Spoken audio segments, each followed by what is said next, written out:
Hello, my name is Kelly Jordan, and this is a presentation on cover letters for Dr. Thomason's hybrid practical workplace writing class at Middle Jersey State University. I'm filming and posting this on YouTube because at the time that this is going up, we're dealing with the coronavirus.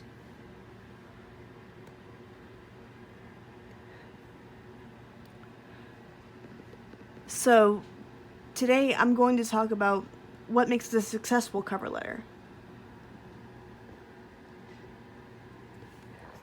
And if you're watching this, I'm going to assume that you have some knowledge of cover letters.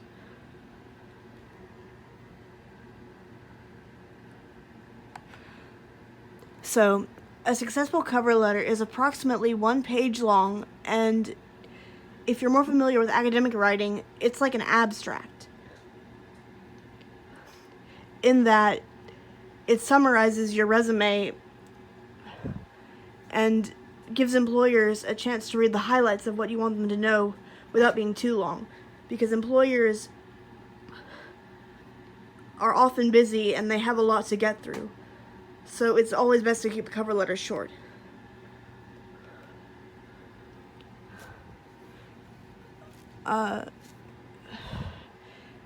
It also sets a proper tone for correspondence in that it's courteous and professional.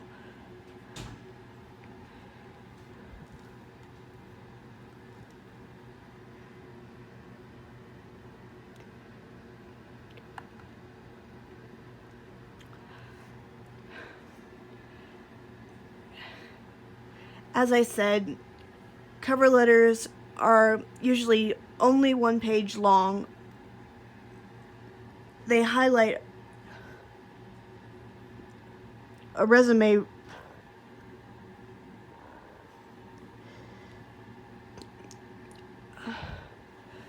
They show a preview of the resume and highlight important achievements. Some examples of that include, say you're transitioning from the military to civilian life, you'll want to include that in your cover letter,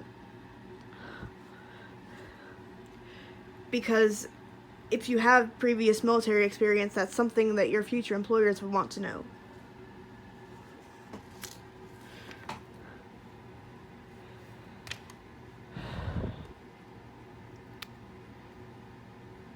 And also, I don't have a slide about this, but obviously cover letters should be in letter format.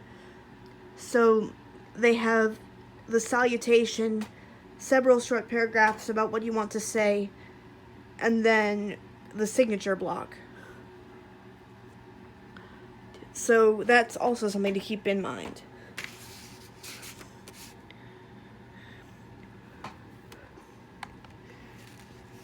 Okay, so as I said, focus on important skills, specifically ones pertaining to jobs.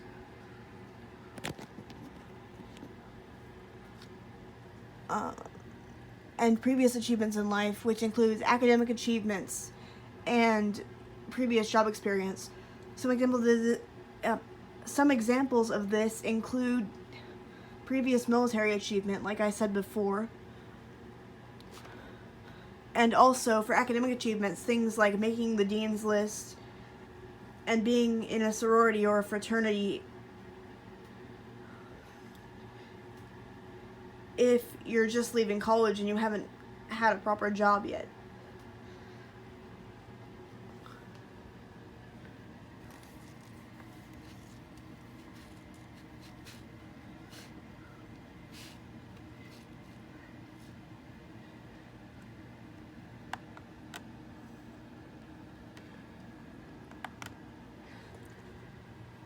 This is an example of what a proper cover letter should look like. This is actually one that I did a few years ago for another professional writing class as a hypothetical case. And if you're from Middle Georgia State University, you might recognize this. I don't know if you can see clearly, but here's the address block, the salutation, and the paragraph. And something you'll notice about it is that there are no indentions. Because in a cover letter, there aren't any indentions. There's just like a few paragraphs with space in between them.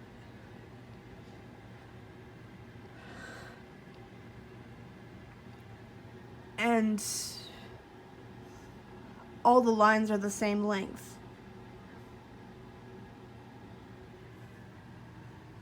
And something else you'll notice is that in this paragraph, which is the first one from that cover letter, I'm talking about why I'd be interested in the job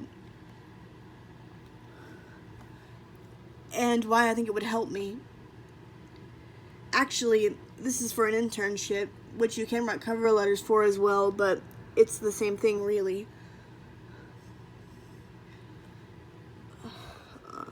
So that's something else to keep in mind for content. When you write a cover letter, you want to organize your paragraphs based on, first, like, kind of an introduction for yourself, and why you want the job or the internship, then move into your academic achievements that you want them to know. And with any luck, if your cover letter is good, they'll move on to your resume.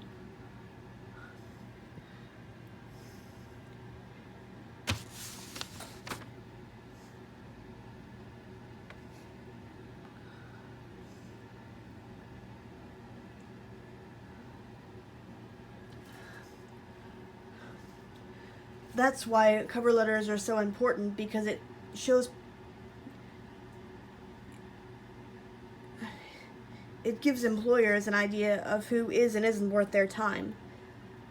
So you always want to make sure that you have a very good cover letter before your resume, and that your resume is good too.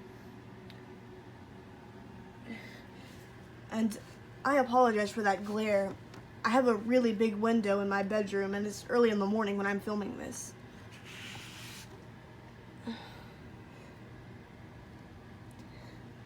That's better. And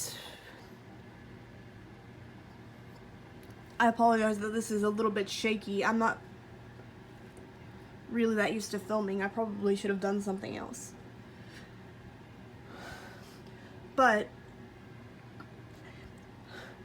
if you think of a cover letter as sort of an abstract before your resume, similar to an academic paper, you should be fine. One thing I recommend doing is making a list of all your achievements and your accolades, and highlighting which ones are important for whatever job or internship you want to apply for, and then using that to build your cover letter. And once again, it should be the salutation, or the address block, the salutation, a few paragraphs about why you want the job and what your achievements are, and the signature block. And something to keep in mind is that even if your cover letter is typed up, you'll want to have a handwritten signature unless it's specified, like if you're writing one for a hypothetical case for a class.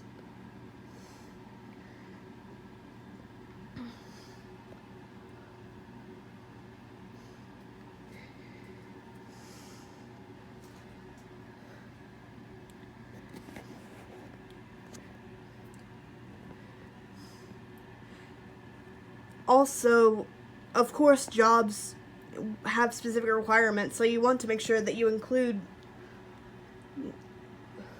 previous job experiences and achievements that correspond with those requirements. But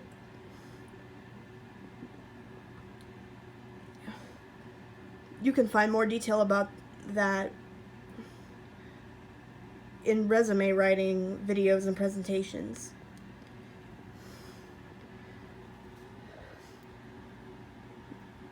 So that's all I have for you for now.